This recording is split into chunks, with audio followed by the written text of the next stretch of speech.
എന്തു തീരുമാനിക്കാനാണെങ്കിലും ഞാൻ അപ്രാപ്തനാണ്. എന്നിരുന്നാലും അവിടുന്നിപ്പോൾ അനുഗ്രഹിച്ചേകിയ ദർശനം, സ്പർശനം, സംഭാഷണം എന്നിവയിലൂടെ, അങ്ങയുടെ അനുഗ്രഹത്തിലൂടെ ഈ ചോദ്യത്തിന്റെ അർത്ഥം എനിക്ക് ഗ്രഹിക്കാൻ കഴിയുന്നത് അവിടുത്തെ സൃഷ്ടിയായ കളിപ്പാവയും അടിമയുമായ മായ അവിടുത്തെ പാദത്തിൽ കിടക്കുന്നു. അവിടുത്തെ ആജ്ഞകൾ നടപ്പിൽ വരുത്താനായി ആ പുരികക്കൊടിയുടെ ഏറ്റവും ചെറിയ ചലനം പോലും സദാ കാത്തിരിക്കുകയാണ്. അവിടുന്ന് നൽകിയ കൗശലമുപയോഗിച്ച് മായഭൂമിയിലും സ്വർഗ്ഗത്തിലുമുള്ള എല്ലാ ജീവജാലങ്ങളെയും സൃഷ്ടിക്കുന്നു. അജീയമാണ് അവിടുത്തെ മായ. അത് അന്തില്ലാതെ ജീവികളെ ശല്യപ്പെടുത്തുന്നു, അതിന്റെ വലയിൽ കുടുങ്ങുന്നതുവരെ. ഇതെല്ലാവർക്കും അറിയാവുന്നൊരു സത്യമാണ്. ആ മായ ആൽവൃക്ഷം പോലെ സർവത്ര പടർന്നു പന്തലിച്ചു നിൽക്കുന്നു. ആ വൃക്ഷത്തിലെ ഫലങ്ങൾ പോലെയാണ് പ്രപഞ്ചത്തിലെ ഗോളങ്ങൾ. ഈ പ്രപഞ്ചത്തിൽ നിലനിൽക്കുന്ന ജീവികളും മറ്റും ആ ഫലത്തിനുള്ളിൽ ഇഴഞ്ഞുചെല്ലുന്ന പുഴുക്കളെയും കീടങ്ങളെയും പോലെയാണ്.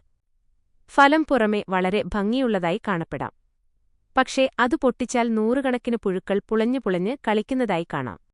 ബാഹ്യലോകവും അതിലെ നശ്വരമായ വസ്തുക്കളുമായി ബന്ധപ്പെട്ടവർ അവിടുത്തെ ഭയപ്പെടുന്നു. കാരണം കാലസ്വരൂപനായി അവിടുന്ന് ആരാലും സ്വാധീനിക്കുവാൻ സാധ്യമല്ലാതെ അവരുടെ പദ്ധതികൾക്ക് നാശമുണ്ടാക്കുന്നു. പ്രപഞ്ചം തന്നെ അവിടുത്തെ ഒരു മായാരൂപം മാത്രമാണ്. രാമ, അവിടുന്ന് സർവ്വലോകരാധ്യനാണ്. കേവലം മനുഷ്യൻ ചെയ്യുന്നതുപോലെ അങ്ങെന്നെ സ്തുതിക്കുന്നു. ഇതിൽ ചിരിയാണുയർത്തുന്നത്. എനിക്കിപ്പോൾ യാതൊന്നുമായും ബന്ധമില്ല. സീതയോടും ലക്ഷ്മണനോടും കൂടി അവിടുന്ന് ഈ ആശ്രമത്തിൽ താമസിക്കണമെന്ന് ഞാൻ ആഗ്രഹിക്കുന്നു. അതുമാത്രമാണ് ഞാൻ അപേക്ഷിക്കുന്ന വരം. എനിക്കിപ്പോഴും അവിടുത്തെ സാകാരരൂപത്തിൽ ആരാധിക്കാനാണിഷ്ടം. നിരാകാര രൂപത്തോടല്ല താൽപര്യം. അതാണ് ഞാൻ വിശ്വസിക്കുന്നതും പഠിപ്പിക്കുന്നതും. എന്റെ ആദർശം, എന്റെ പ്രിയപ്പെട്ട ലക്ഷ്യം, എന്റെ അഭിലാഷവും. അതുകൊണ്ടെനിക്ക് വരം ഉയർന്നേണ്. എന്നോട് യാതൊരു നിർദ്ദേശങ്ങൾക്കും ആവശ്യപ്പെടുകയും വേണ്ട. അവിടുത്തെ കാലടിപ്പാടുകൾ പിന്തുടരുകയാണ് എന്റെ ധർമ്മം. പ്രഭോ, എന്നെ അവിടുത്തെ മായയാൽ മോഹിപ്പിക്കാതെ പ്രലോഭിപ്പിക്കരുതേ. അഹന്ത വളർത്തരുതേ. ഇത് കേട്ട് രാമൻ പറഞ്ഞു, പരമപൂജ്യനായ മഹർഷേ, ഈ പ്രദേശം അങ്ങയ്ക്ക് സുപരിചിതമാണ്. എന്റെ നിവാസത്തിന് ഏതു സ്ഥലമാണ് തെരഞ്ഞെടുക്കേണ്ടതെന്നു പറഞ്ഞാൽ എന്തപകടമാണുണ്ടാവുക? ഇതാണ് അങ്ങയിൽ നിന്നും എല്ലാവരും പ്രതീക്ഷിക്കുന്നത്, അല്ലേ? അഗസ്ത്യൻ മറുപടി പറഞ്ഞു, സ്വാമി, അങ്ങ് ആജ്ഞാപിച്ചതെങ്കിൽ ഞാൻ നിരുപാധികമായി ഉത്തരം നൽകാം. ഈ സ്ഥലത്തിന്റെ വളരെ അടുത്തുകൂടിയാണ് ഗോദാവരി നദി ഒഴുകുന്നത്. യുഗങ്ങളായി അത് ജലപൂർണമായും സ്വതന്ത്രമായും പ്രവഹിക്കുന്നു. അതിനടുത്താണ് ദണ്ഡകാരണ്യം. അതിൽ വസിച്ചുകൊണ്ട് അത് പവിത്രീകരിക്കുകയാണെങ്കിൽ അവിടെ താമസിച്ച് തപസ്സിലേർപ്പെടുന്ന എല്ലാ തപസ്വിമാർക്കും മഹർഷിമാർക്കും അവിടം സംതൃപ്തിയും സുഖവും പ്രദാനം ചെയ്യുകയായിരിക്കും. കാരണം ആ വനപ്രദേശവും അതിന്റെ രക്ഷാകർത്താവും ഭരണകർത്താവുമായ ആൾ ഒരു ശാപത്തിനിരയാണ്. ഇതു കേട്ടപ്പോൾ ഉടൻ രാമൻ തിരക്കി, ഗുരു, ആ ശാപകഥ കേൾക്കാൻ സീതയ്ക്ക് വലിയ ഉത്കണ്ഠയുണ്ട്.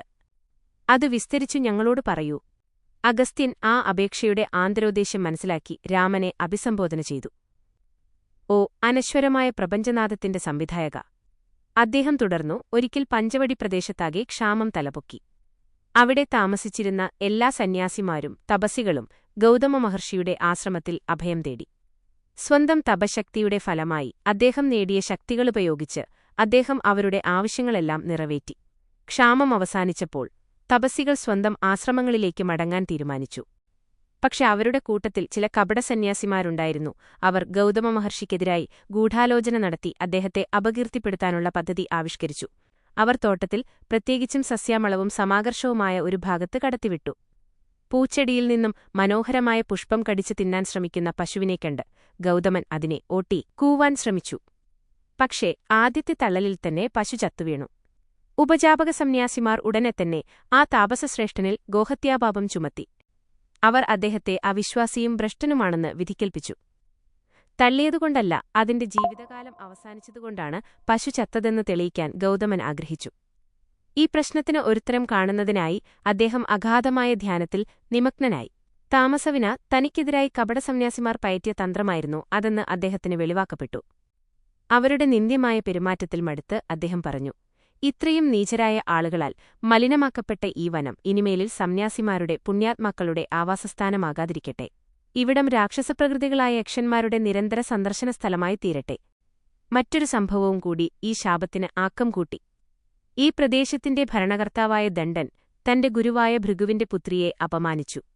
ഈ ദയനീയമായ സംഭവം പുത്രി വിവരിച്ചുകേട്ട് ഭൃഗു ക്രോധപരവശനായി.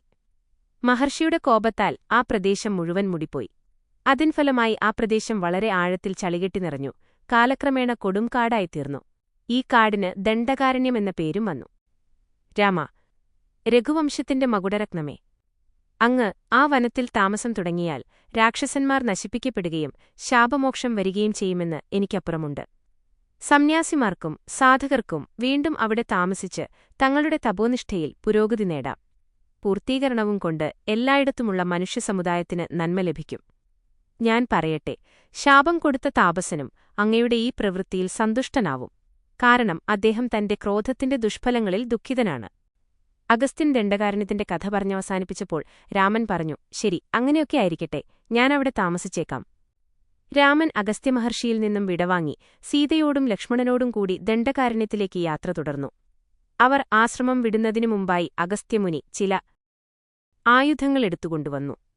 അദ്ദേഹത്തിന്റെ തപശക്തികൊണ്ട് ദിവ്യമായ ഉത്ഭവസ്ഥാനങ്ങളിൽ നിന്ന് ലഭിച്ചവയായിരുന്നു ആ ആയുധങ്ങൾ. അവ ഉപയോഗിക്കാൻ തനിക്കാഗ്രഹമില്ലെന്നും അവ അർഹിക്കുന്ന, അവയെ കൈകാര്യം ചെയ്യാനാവുന്ന ഒരു പുണ്യമായ ലക്ഷ്യത്തിനുവേണ്ടി അവ പ്രയോജനപ്പെടുത്താൻ കഴിവുള്ള ഒരാൾ ഇപ്പോൾ ഉണ്ടെന്നും പറഞ്ഞ് അവയെ രാമന്റെ കരങ്ങളിലേൽപ്പിച്ചു. രാമ, അദ്ദേഹം പറഞ്ഞു, അവിടുന്ന് എന്റെ പരിചയും ശക്തിയും പൗരുഷവുമാണ്. ആയുധങ്ങൾക്ക് എന്നെ രക്ഷിക്കാനാവുകയില്ല.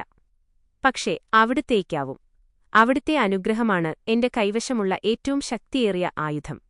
അവിടുന്ന് എന്റെ അഭയകേന്ദ്രമാണ്, എന്റെ കോട്ടയാണ്, എന്റെ അഭേദ്യമായ കവചമാണ്. ദണ്ഡകാരണ്യത്തിലെ വൃക്ഷനിബിഡമായ പ്രദേശത്തേക്ക് സീതയും രാമനും ലക്ഷ്മണനും കടന്നപ്പോൾ തന്നെ മാറ്റങ്ങൾ ദൃശ്യമായി. ഉണങ്ങിക്കഴിഞ്ഞ വൃക്ഷങ്ങൾ പുളകം കൊണ്ട് പച്ചപിടിച്ച് മർമ്മരം പുറപ്പെടുവിക്കുന്ന ഇലക്കൂട്ടങ്ങളാൽ മൂടപ്പെട്ടു. ദുർബലങ്ങളും അസ്ഥിരങ്ങളുമായിരുന്ന പടർപ്പുകളും മുന്തിരിവള്ളികളും പൊടുന്നനെ ചൈതന്യവത്തുകളായി ചുറുചുറുക്കും ചുണയുമുള്ളവയുമായി സുരഭിലങ്ങളായ പൂങ്കുലകൾ വഹിച്ചു. വിവിധ വർണ്ണങ്ങളുള്ള പുഷ്പങ്ങളെക്കൊണ്ട് പുള്ളികുത്തപ്പെട്ട അഴകാർന്ന പച്ചയുടുപ്പണിയാൻ വനംദ്യുതി കൂട്ടി.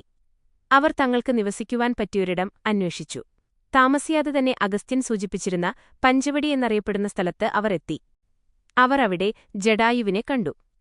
ഒരിക്കൽ ദേവന്മാരെ സഹായിക്കുന്നതിനുവേണ്ടി ആകാശമാർഗേണയുള്ള സംഘടിത യാത്രയിൽ ദശരഥനെ അനുഗമിച്ച ഒരുത്തമ സുഹൃത്തായിരുന്നു ജടായു.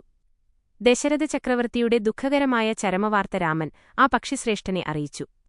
ദശരഥന്റെ ചരമത്തിൽ ജടായുവിനുണ്ടായ നഷ്ടബോധവും ദുഃഖവും രാമൻ സാന്ത്വനങ്ങളാൽ ആശ്വസിപ്പിച്ചു. രാമൻ തന്നെപ്പറ്റി തന്നെ അദ്ദേഹത്തോട് പറഞ്ഞു. സീതയെയും ലക്ഷ്മണനെയും തന്റെ ഇതര സഹോദരന്മാരെയും സംബന്ധിച്ചും പറഞ്ഞു ധരിപ്പിച്ചു.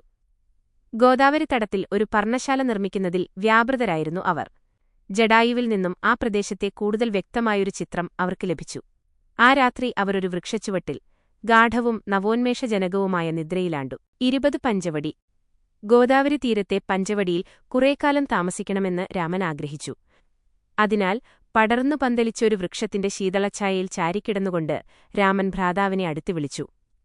സഹോദരാ ലക്ഷ്മണ, ഈ പ്രദേശത്ത് സുന്ദരവും സുഖപ്രദവുമായ ഒരു സ്ഥലം കണ്ടെത്തി നിനക്ക് തൃപ്തികരമാംവിധം ഒരു നല്ല ചെറിയ പർണശാല നിർമ്മിക്കൂ. കഠാരിക്കുറ്റമറ്റ വിധമായിരുന്നു ലക്ഷ്മണൻ ഈ കൽപ്പന. അദ്ദേഹത്തിന് മനോവേദന സഹിക്കാൻ കഴിഞ്ഞില്ല. അദ്ദേഹം രാമന്റെ പാദത്തിൽ വീണു വിലപിച്ചു. പറയൂ, ഈ ക്രൂരമായ ആജ്ഞ അർഹിക്കാത്ത വിധം ഞാൻ എന്തൊരു കുറ്റമാണ് ചെയ്തിട്ടുള്ളത്? ലക്ഷ്മണന്റെ പെരുമാറ്റം കണ്ട് രാമനും സീതയും അത്ഭുതപ്പെട്ടു. രാമൻ ചോദിച്ചു, നിനക്കിങ്ങനെ ദുഃഖമുണ്ടാകാൻ കാരണമെന്താണ്? എനിക്ക് മനസ്സിലാകുന്നില്ല. എന്റെ നാവിൽ നിന്നൊരു ക്രൂരമായ വാക്കുപോലും നീ കേട്ടിട്ടുണ്ടോ? നിന്നോടോ മറ്റാരോടെങ്കിലുമോ കഠിനവും അസുഖകരവുമായി ഞാൻ വാക്കു പ്രയോഗിച്ചിട്ടുണ്ടോ? നീ എന്റെ ആഗ്രഹങ്ങളും ആവശ്യങ്ങളും ശ്രദ്ധിച്ച് ജീവശ്വാസം പോലെ എന്നെ സേവിക്കുന്നു. അപ്പോൾ ഞാനെങ്ങനെ നിന്നോട് ക്രൂരമായി സംസാരിക്കും? നിന്റെ ദുഃഖത്തിനർത്ഥമില്ല. വെറും തെറ്റിദ്ധാരണ മൂലമാണിത്. അതിരിക്കട്ടെ, ഞാനിപ്പോൾ എന്താണ് നിന്നോട് പറഞ്ഞത്? നിനക്കിഷ്ടമുള്ള ഒരിടം തിരഞ്ഞെടുത്ത് അവിടെ നമുക്ക് പാർക്കുവാൻ പറ്റിയ പർണശാല നിർമ്മിക്കൂ. ഇങ്ങനെയല്ലേ? ഇത് കേട്ടപ്പോൾ ലക്ഷ്മണൻ ഇരുചെവിയും പൊത്തി ശോകത്തോടുകൂടി പ്രതിഷേധിച്ചു. രാമ, രാമ, ഈ വാക്കുകൾ എനിക്ക് സഹിക്കാനാവുന്നില്ല. ദുഃഖപ്രകടനത്തിന്റെ ഈ രീതിയും രാമനെ ആശ്ചര്യപ്പെടുത്തി. പക്ഷേ ലക്ഷ്മണൻ കൈകൂപ്പി മുമ്പിൽ നിന്നുകൊണ്ട് പറഞ്ഞു, എന്നിലാരുമില്ല. ഞാനെന്നു പറയാൻ എന്റെ നിക്ഷേപവും എന്റെ ഉടമസ്ഥതയുമെല്ലാം സീതയും രാമനും മാത്രമാണ്. എനിക്കെന്റേതായ ഒരാഗ്രഹവുമില്ല. എനിക്ക് സ്വന്തമായ ഒരു ഇച്ഛയുമില്ല. എന്റെ ആഗ്രഹവും എന്റെ ഇച്ഛയും രാമന്റെ ആഗ്രഹവും രാമന്റെ ഇച്ഛയും മാത്രമാണ്. രാമന്റെ ആജ്ഞ അനുസരിക്കുന്നതാണ് എന്റെ ആഗ്രഹം, എന്റെ ഇച്ഛയും. മറ്റൊരാളെയും മറ്റൊന്നിനെയും ഗൗനിക്കാത്ത ഒരിടം ഞാൻ. അങ്ങനെയുള്ള ഞാൻ ഒരു പർണശാലയ്ക്ക് പറ്റിയ സ്ഥലം സ്വയം തെരഞ്ഞെടുക്കണമെന്ന് കൽപ്പിച്ചാൽ ഞാനെങ്ങനെ സഹിക്കും? എനിക്ക് സ്വന്തമായ പരിഗണനകളോ മുൻഗണനകളോ ഉണ്ടായിരുന്നെങ്കിൽ എനിക്കെങ്ങനെ രാമന്റെ ഉത്തമ സേവകനാകാൻ കഴിയും? ഈ പ്രത്യേക അവകാശവും ആനന്ദവും എനിക്കെങ്ങനെ അർഹിക്കാൻ കഴിയും? സ്വന്തമായ ഇച്ഛയുണ്ടെങ്കിൽ ഞാൻ ഭൂമിയിൽ ജീവിക്കുവാൻ കൊള്ളരുതാത്തവൻ ആണെന്നാണ് അതിന്റെ അർത്ഥം. എന്റെ ജീവിതം ഭാരവും കളങ്കവുമായിരിക്കും. തള്ളിവന്ന ദുഃഖം അമർത്താൻ കഴിയാതെ അദ്ദേഹം ഉച്ചത്തിൽ നിലവിളിച്ചുകൊണ്ട് നിലം കൊണ്ടു. രാമൻ ഇപ്പോൾ ലക്ഷ്മണന്റെ മനോനില മനസ്സിലായി. കരുണാമയമായ വാക്കുകൾ ഉപയോഗിച്ചുകൊണ്ട് അവിടുന്ന് ലക്ഷ്മണനെ സമാശ്വസിപ്പിച്ചു. അനുജ, ഞാൻ ആ വാക്കുകൾ കേവലം ലൗകികാർത്ഥത്തിലാണ് ഉപയോഗിച്ചത്. നിന്റെ ഏറ്റവും ആന്തരഗുണമായ അർപ്പണബുദ്ധിയെപ്പറ്റി അജ്ഞനാണ് നിന്റെ ജ്യേഷ്ഠനെന്ന് ധരിക്കരുത്. വ്യസനിക്കാതിരിക്കൂ. രാമൻ ലക്ഷ്മണന്റെ നേരെ മന്ദഹാസങ്ങൾ ചൊരിഞ്ഞു. എന്നിട്ട് തുടർന്നു, സഹോദരാ, നിന്റെ ഭക്തിയുടെ നിർമ്മലതയിലും സേവനത്തിന്റെ ആത്മാർത്ഥതയിലും ഞാൻ സന്തുഷ്ടനാണ്. നിന്റെ ഇംഗിതങ്ങൾ നിഷ്കളങ്കവും സമുന്നതവുമാണ്. ഇത്തരം വാക്കുകളാൽ ഇനിമേലാൽ ഞാൻ നിന്നെ വേദനിപ്പിക്കുകയില്ല. വരൂ, നമുക്ക് പോയി സ്ഥലം തെരഞ്ഞെടുക്കാം. ഇപ്രകാരം ആശ്വസിപ്പിച്ച് രാമൻ സീതയെയും ലക്ഷ്മണനെയും ഒന്നിച്ചുകൂട്ടി അല്പദൂരം ചെന്നു. രാമൻ യാത്ര നിർത്തി പറഞ്ഞു, പർണശാല ഇവിടെ നിർമ്മിച്ചോളൂ. രാമന്റെ വാക്കുകൾ കേട്ടപ്പോൾ ലക്ഷ്മണൻ ആനന്ദാധിക്യത്താൽ പറഞ്ഞു, ഞാൻ തീർച്ചയായും അനുഗ്രഹീതനായി. രാമാജ്ഞകൾ നിശ്ചയമോ പ്രകാരം ഞാൻ സ്വന്തമായി എന്തെങ്കിലും നടപ്പിൽ വരുത്തുകയില്ല. എന്റെ കൃത്യമനുസരിച്ച് പ്രവർത്തിക്കുകയാണ്. അദ്ദേഹം ജ്യേഷ്ഠന്റെ പാദങ്ങളിൽ നമസ്കരിച്ചു. സന്തുപ്തനും സന്തുഷ്ടനുമായി എഴുന്നേറ്റു. പിന്നീട് പർണശാലയുടെ നിർമ്മാണത്തിനായി വൃക്ഷശാഖകളും ചില്ലകളും ചുള്ളികളും മറ്റും ശേഖരിക്കുന്നതിൽ വ്യാപൃതനായി. ബുദ്ധിയാണുള്ളതെന്നും സീതയ്ക്കും രാമനും മനസ്സിലായി. ലക്ഷ്മണന്റെ വിശ്വാസത്തിന്റെയും ഭക്തിയുടെയും ആഘാതതയോർത്ത് സീതാരാമന്മാർ അത്യധികമായി ആഹ്ലാദം കൊണ്ടു. ലക്ഷ്മണനെപ്പോലെയുള്ള ഒരു സഹോദരൻ അനുഗമിക്കുകയും സേവിക്കുകയും ചെയ്യുകയാൽ തനിക്ക് വനജീവിതം അയോധ്യയിലെ ജീവിതത്തേക്കാൾ കൂടുതൽ ആഹ്ലാദപ്രദമാണെന്ന് സീത പല സന്ദർഭങ്ങളിലും രാമനോട് പറഞ്ഞിട്ടുണ്ട്. താമസിയാതെ പർണശാല നിർമ്മിക്കപ്പെട്ടു. ആ പർണശാല കണ്ട് സീതയും രാമനും അതിന്റെ ഭംഗിയിലും ലാളിത്യത്തിലും സുഖവാസയോഗ്യതയിലും അതിന്റെ നിർമ്മാണസ്ഥലത്തിന്റെ സവിശേഷതയിലും ആകൃഷ്ടരായി. സീത പർണശാലയിലേക്ക് പ്രവേശിച്ചു. അതിന്റെ നിർമ്മാണ കൗശലവും ശില്പകലാവൈഭവവും കണ്ട് ദേവി ആശ്ചര്യപ്പെട്ടു. ആവശ്യമായതെല്ലാം സംയോജിപ്പിച്ചുകൊണ്ട് ഇത്രയും ക്ഷണത്തിൽ അത് നിർമ്മിച്ചതിലും സീത ലക്ഷ്മണനെ പുകഴ്ത്തി. അവർ മൂവരും ആ പർണശാലയിൽ വളരെ സന്തോഷത്തോടെ കൂടിക്കഴിഞ്ഞു. ശ്രീരാമൻ പഞ്ചവടി തന്റെ നിവാസസ്ഥാനമാക്കിയിട്ടുണ്ടെന്നും തങ്ങളുടേതുപോലെയുള്ള ഒരു പർണശാലയിലാണ് അവിടെ വസിക്കുന്നതെന്നുമുള്ള വാർത്ത പരന്നു. അതിൻഫലമായി ദിവസംതോറും തപസ്സികൾ കൂട്ടം കൂട്ടമായി ശ്രീരാമനെ കണ്ട് വന്ദിക്കാനായി പഞ്ചവടിയിലെത്തി. അവർ ശിഷ്യന്മാരെയും കൂടെ കൊണ്ടുവന്നിരുന്നു. അവർക്ക് തൃപ്തിയാകുന്നതുവരെ ദർശനത്തിന് സാധിച്ചു. രാമനോട് സംസാരിക്കാനും രാമദേവന്റെ സംസാരം കേൾക്കാനുമുള്ള മഹാഭാഗ്യവും അവർക്ക് ലഭിച്ചു. അനന്തരം അവർ മനസ്സില്ലാമനസ്സോടെ മടങ്ങി. സ്വന്തം ആശ്രമങ്ങളിലെത്തുന്നതുവരെ അവർ രാമനെ കീർത്തിച്ചു. മറ്റു പലരും അവിടെ സന്ദർശിച്ചു. വേദങ്ങൾ പാരായണം ചെയ്യുമ്പോഴും നീതിശാസ്ത്രങ്ങൾ വായിക്കുമ്പോഴുമുണ്ടായ സംശയങ്ങൾ നിവാരണം ചെയ്യുകയായിരുന്നു അവരുടെ ലക്ഷ്യം. മറ്റു ചിലർ തങ്ങൾ ആചരിക്കുന്ന തപോനിഷ്ഠകൾ ശരിയാണോ പ്രയോജനപ്രദമാണോ എന്നൊക്കെയുള്ള സംഗതികളെ സംബന്ധിച്ച് വിശദീകരണം ആഗ്രഹിച്ചുവന്നവരായിരുന്നു. എല്ലാ ധർമ്മങ്ങളുടെയും അധിപനായിരുന്നു രാമൻ. എല്ലാ വേദങ്ങളും ശാസ്ത്രങ്ങളും മതഗ്രന്ഥങ്ങളും രാമൻ ഹൃദിസ്ഥമായിരുന്നു. അതുകൊണ്ട് അവിടെ നിന്ന് നൽകിയ സംശയനിവാരണങ്ങളും നിർദ്ദേശങ്ങളും കേട്ട് അവർ പൂർണ്ണ സംതൃപ്തിയോടെ മടങ്ങി.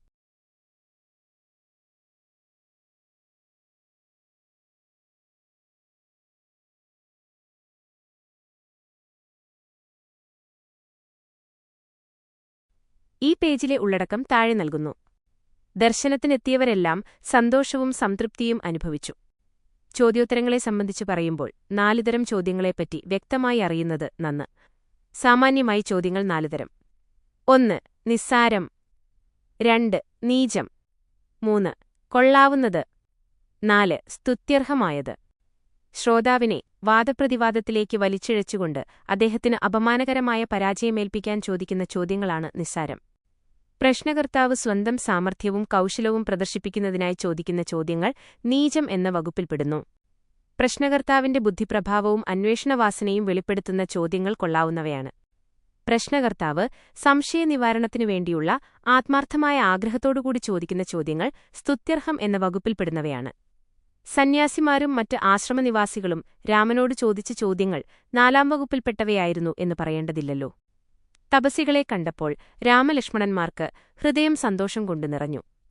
രാമൻ വളരെ ലളിതമായും വേദശാസ്ത്രതത്വങ്ങൾക്കനുസരിച്ചും ഗ്രഹിക്കാനും പ്രായോഗികമാക്കാനും സുഗരമവിധം ആദർശങ്ങൾ വിശദീകരിച്ചു കൊടുത്തപ്പോൾ തപസ്സിലധികം പേരും ബഹുമാനത്തിനും കൃതജ്ഞതയ്ക്കും അധീനരായി. അവർ പെട്ടെന്ന് സ്തുതിക്കാനും ആരാധനാസ്തോത്രങ്ങൾ ചൊല്ലാനും തുടങ്ങി.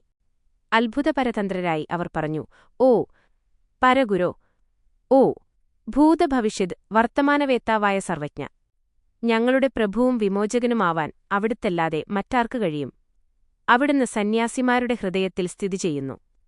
ഞങ്ങൾ ചെയ്ത തപസ്സുകളുടെ ഫലമായിട്ടാണ് അവിടുത്തെ ലഭിച്ചത്. ഓ ഞങ്ങളെത്ര ഭാഗ്യവാൻമാർ! ഞങ്ങളുടെ ആഗ്രഹങ്ങൾ അങ്ങനെ നിറവേറ്റപ്പെട്ടിരിക്കുന്നു. രാമസന്നിധിയിൽ നിന്നും അവർ തിരിച്ചുപോയത് മനമില്ലാമനസ്സോടെയാണ്. സന്തോഷസന്താപ സമ്മിശ്രമായ ബാഷ്പം കവിൾത്തടത്തിലൂടി ഒഴുക്കിക്കൊണ്ടത്രേ അവർ മടങ്ങിയത്. അവരിൽ അല്പം ചിലർ വിട്ടുപോകാതെ പർണശാലയിൽ നിന്നു അല്പം ദൂരെ തണൽമരങ്ങളുടെ കീഴെ കിടന്നു. തങ്ങളുടെ ആശ്രമമുള്ള ദിക്കുകളിൽ നിന്നും ഫലമൂലാദികൾ ശേഖരിച്ചു. കൂടുതൽ ദർശനം ലഭിക്കുന്നതിലു സുഖരായി രാമനേക്കാത്തിരുന്നു. ചിലപ്പോൾ രാമൻ പർണശാലയിൽ നിന്നും പുറത്തിറങ്ങി ചുറ്റും നടക്കുമ്പോൾ അവർ വല്ല മരമോ ചെടിയോ മറഞ്ഞുനിന്ന് അവിസ്മരണീയമായ ആ രംഗം കണ്ട് കണ്ണുകൾ നിറച്ചു. ഇങ്ങനെ അവർ പൂർണ്ണസന്തുപ്തിയോടെ ദിവസങ്ങൾ കഴിച്ചുകൊണ്ടിരുന്നു.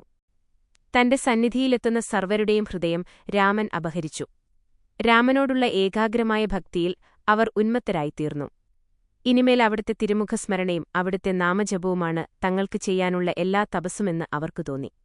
രാമൻ അവിടെ വന്നുകൂട്ടുന്നവരോട് രാവും പകലും ധർമ്മത്തെപ്പറ്റിയും ആധ്യാത്മിക സാധനകളെപ്പറ്റിയും പ്രഭാഷണങ്ങൾ നടത്തി. പലപ്പോഴും രാമൻ ലക്ഷ്മണനെ വിളിച്ച് അടുത്തു നിർത്തി പറഞ്ഞു, അനുജാ, ഈ പുണ്യകർമ്മം നിർവഹിക്കാൻ വേണ്ടി വന്നതുകൊണ്ട് എനിക്ക് അയോധ്യയിലെങ്ങനെ തുടർന്നു വസിക്കാൻ കഴിയും? രാമായണകഥയിലെ മറ്റുള്ള അധ്യായങ്ങൾ എങ്ങനെ അവിടെ നിന്ന് അടിനയിക്കാൻ കഴിയും? ഞാൻ അവതരിച്ചതിന്റെ ആവശ്യം ഇതാണ്. നന്മയും ദൈവഭക്തിയുമുള്ള സാധുക്കളെ രക്ഷിക്കുകയും ലോകത്തിന്റെ സമാധാനവും ക്ഷേമവും അപകടപ്പെടുത്തുന്ന തെറ്റുതിന്മയും നശിപ്പിക്കുകയും ധാർമ്മികമായ ജീവിതരീതിയും പ്രവർത്തനങ്ങളും അഭിവൃദ്ധിപ്പെടുത്തുകയുമാണ്. ഇപ്പോൾ മുതൽ ഈ കാര്യങ്ങൾ പ്രാവർത്തികമാക്കും. ഇങ്ങനെ താനെന്തൊക്കെയാണ് ചെയ്യാൻ തീരുമാനിച്ചിട്ടുള്ളതെന്നും ലോകത്തിൽ മനുഷ്യനായി അവതരിച്ചതിന്റെ ഉദ്ദേശ്യവും അർത്ഥവുമെന്താണെന്നും രാമൻ സഹോദരനെ അറിയിച്ചു. പലപ്പോഴും മനുഷ്യസമുദായത്തിന്റെ സമുദ്ധാരണത്തിനുവേണ്ടിയുള്ള തന്റെ തത്വപ്രചാരണത്തിനൊരു ഉപകരണമായി ലക്ഷ്മണനെ ഉയർത്തിക്കൊണ്ടുവന്നു. ധാർമ്മിക തത്വത്തിന്റെ പുരോഗതിയുടെ ആദർശങ്ങളെപ്പറ്റി അദ്ദേഹത്തെ പഠിപ്പിക്കുകയും ചെയ്തു. രാമൻ ഒരിക്കൽ പറഞ്ഞു, ലക്ഷ്മണ, ശരീരത്തോടുള്ള പ്രതിപത്തി ഏതു രൂപത്തിലുള്ളതായാലും സ്വത്തുക്കളോടുള്ള ബന്ധം ഏതുവിധമായാലും നീ, ഞാൻ എന്നിങ്ങനെ മത്സരമുണ്ടാക്കുന്ന അഹന്ത, വ്യക്തി, അവന്റെ ഭാര്യ, സന്താനങ്ങൾ, സമ്പത്ത് എന്നിവയോടുള്ള ബന്ധം ഇവയെല്ലാം തന്നെ മായയുടെ ഫലങ്ങളാണ്. മായ അടിസ്ഥാനപരവും മനസ്സിലാക്കാൻ പ്രയാസമുള്ളതും ആശ്ചര്യകരവുമാണ്. എല്ലാ ജീവികളുടെയും വസ്തുക്കളുടെയും എല്ലാ വർഗത്തിൽപ്പെട്ട ജീവരാശികളുടെയും മേൽ മായ ആധിപത്യം സ്ഥാപിക്കുന്നു. ദശേന്ദ്രിയങ്ങൾക്കും 5 ജ്ഞാനേന്ദ്രിയങ്ങൾക്കും 5 കർമ്മേന്ദ്രിയങ്ങൾക്കും ഓരോ അധിദേവതയുണ്ട്. അവയെ നിമിത്തമാക്കിയാണ് മായ വസ്തുനിഷ്ഠമായ ലോകത്തെ വീക്ഷിക്കുന്നതും അതിൽ നിന്നും ആനന്ദം ഉൾക്കൊള്ളുന്നതും. ആ ആനന്ദത്തിന്റെ ഓരോ കണികയും മായയിൽ നിന്നും ഉൽപ്പാദിതമാണ്. അതുകാരണം മായകവും ക്ഷണികവുമാണ്. മായയ്ക്ക് 2 രൂപമുണ്ട്. ഒരു രൂപം വിദ്യാമായയെന്നും മറ്റേത് അവിദ്യാമായയെന്നും അറിയപ്പെടുന്നു. അവിദ്യ എന്നു പേരുള്ള മായ വളരെ ദുഷ്ടമാണ്. അവൾ അതിരറ്റ ദുരിതങ്ങൾക്ക് കാരണമായിത്തീരുന്നു. അവളാൽ ആകൃഷ്ടരാവുന്നവർ ആനന്ദശോകങ്ങളുടെ അനന്തമായ വ്യാമിശ്രാവസ്ഥയാകുന്ന പ്രവാഹത്തിന്റെ ആഘാതതയിലേക്ക് ആണ്ടുപോകും. വിദ്യാമായ പുരുഷോത്തമന്റെ അധ്യക്ഷതയിൽ പ്രപഞ്ചത്തെ സൃഷ്ടിച്ചിരിക്കുന്നു. അവൾക്ക് സ്വന്തമായ സഹജശക്തിയൊന്നുമില്ല.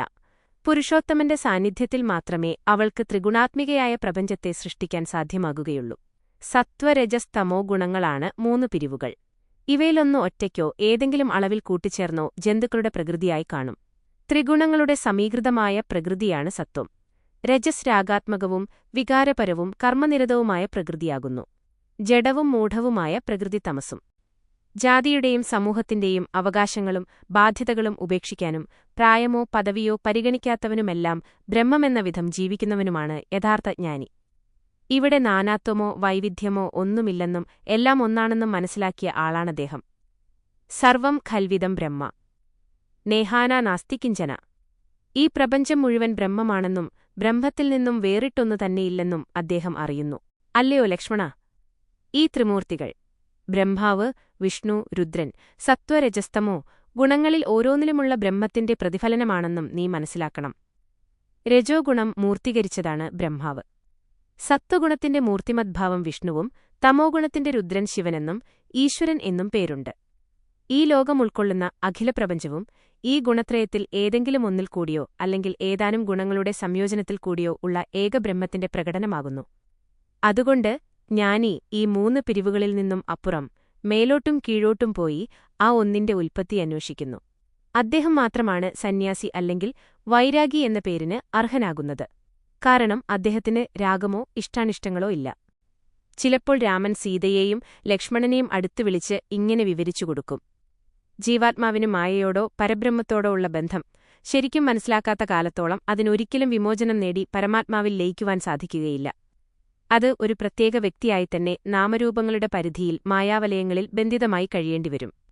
പക്ഷേ രാമൻ പറഞ്ഞു, ജീവാത്മാവ് പരമാത്മാവിന്റെ ഒരു പ്രതിരൂപം മാത്രമാണെന്നും അതും പരമാത്മാവും തമ്മിലുള്ള വ്യത്യാസം സത്യത്തിൽ അടിസ്ഥാനമില്ലാത്തതാണെന്ന് കണ്ടുപിടിക്കുകയും മനസ്സിലാക്കുകയും ചെയ്യുന്ന നിമിഷം സൂര്യോദയത്തിൽ മഞ്ഞുപോലെ മായ അപ്രത്യക്ഷമാകും.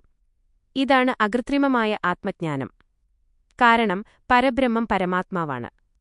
ജീവാത്മാവ് നാമരൂപങ്ങളുള്ള ശരീരത്തിൽ ഉപാധിയിൽ കാണപ്പെടുന്ന പരമാത്മാവിന്റെ ഒരു പ്രതിബിംബം മാത്രമാണ്. നിങ്ങളുടെ പദവിക്കും സ്വധർമ്മത്തിനും അനുസരണമായി പ്രവർത്തിക്കുക. എന്നാൽ അതുവഴി നിങ്ങൾക്ക് നിർലേപത്വം ലഭിക്കും. പരമാത്മാവുമായുള്ള യോഗം സാധിക്കുന്നതിനുവേണ്ടി യോഗാനുഷ്ഠാനം ചെയ്യുക. അതുവഴി നിങ്ങൾക്ക് ജ്ഞാനം സിദ്ധിക്കും.